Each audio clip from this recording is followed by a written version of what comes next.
What is a master chef to me? And four key points that I look at. I speak from a position in life where I've learned a great deal over the last 30 some years. My test was in February of '89. We had one of the largest master chef groups ever taking the test. I believe 10 individuals with a passing rate of 50% at the time, with some great colleagues that Dave McGuinness, Ron DeSantis, Michael Robbins. I think for any young individual, the MasterChef test is a very personal test.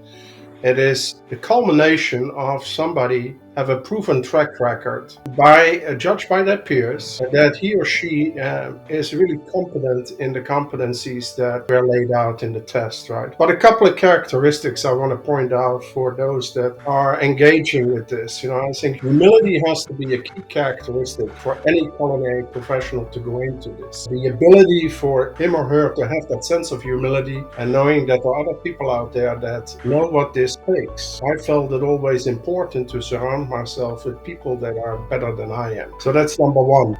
Number two is you have to understand and know when to ask for help and assistance. And a lot of us, culinary field is extremely emotional field. It is a very artistic field. It's very personal and that sort of thing. So we have sometimes a hard time to ask for help. But I think that's probably the secondary piece that I recommend folks do. They surround themselves with potentially somebody that is better than he or she, either a mentor or a coach that can help them through that. And then through that relationship, develop an understanding of what is that notion of exceptional excellence. What is that? With the potential realization that we may never get to that point, right? But at least the understanding that if I had everything in the world, what is that most important thing that I do on a day-to-day, and what is exceptional excellent, and what does that really mean to us? Now, that doesn't mean on a day-to-day basis you always achieve that. And if I look back at my career,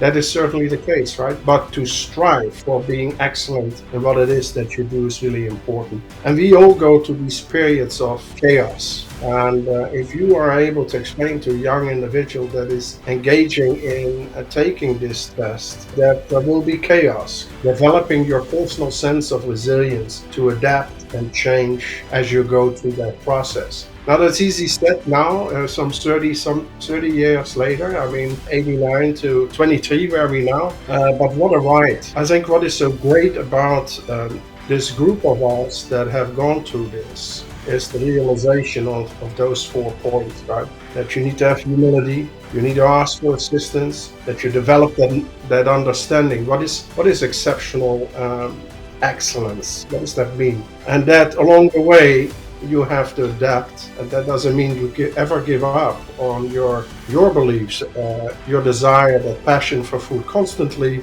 learning. I think if you put yourself in a position that you are on a journey in life, and you constantly are growing and developing your skill set and working with other people, you challenge yourself with work that really matters. Then you become finally that catalyst to provide others with that same notion of inspiration. Always be on the point of, how do I foster a culture of innovation with my team? How do I do that? And so be a ferocious reader of leadership books as well as culinary techniques. Be extremely comfortable with your own skill set. So much has happened in the world of food today, particularly if you look at the restaurants that are out there and that are so passionate at what they do. Grand Assets comes to mind, Noma comes to mind, but it's not really in my wheelhouse, right? So you don't have to be that way. You can be authentic in your own skill set. And if you believe in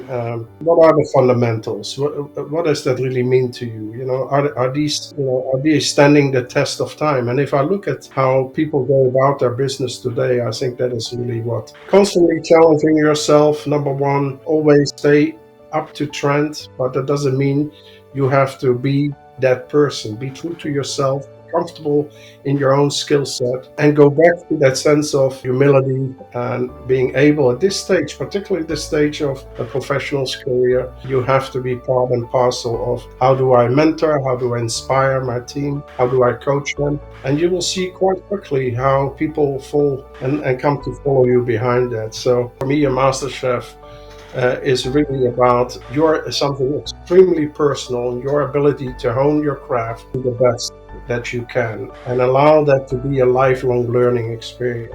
I think one thing that I've been always grateful for coming to the United States, having the opportunity to be surrounded by great culinarians that to this day I am still in contact with. And the Culinary Olympics, for example, was the road that I took, that I followed, that has been priceless for my experience.